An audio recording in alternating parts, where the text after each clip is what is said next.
అందరికీ praise lot. నేను మీ అశోక్. అందరు బాగున్నారా? అందరు బాగున్నారని ఆశిస్తున్నాను. ఈరోజు ఒక విలువైన మాట మీ ముందు తెలియచేయాలని ఆశిస్తున్నాను.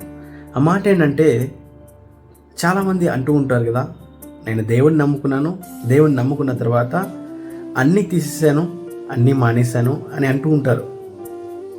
అటువంటి వారికి నేను చెప్పే మాట ఏంటంటే, దేవుడు తీసే మంది నీ ఒంటి మీదే కాదు, దేవుడు తీసే మంది నీ ఇంటిలోనేవి కాదు.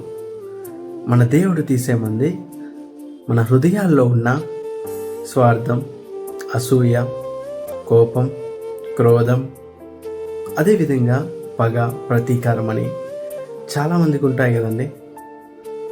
పాపము, ఇంకా ఎదుటి వారి మీద ద్వేషము చాలామందికి ఉంటాయి కదా.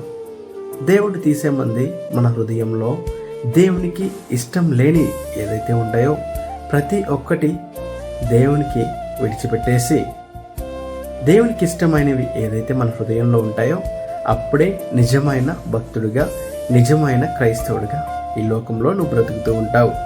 దేవుడికి కూడా నువ్వు ఇష్టపూర్వకంగా మారుతూ ఉంటావు. దేవుడు కోరుకున్నది ప్రతి ఒక్కరి దగ్గర నుంచి ఇదే. కాబట్టి నిజమైన క్రైస్తవుడిగా మనం అందరం జీవించాలని మనస్ఫూర్తిగా తెలియజేస్తూ, ఈ లోకంలో ప్రతి ఒక్కరిని మనం ప్రేమిస్తూ ఉండాలి.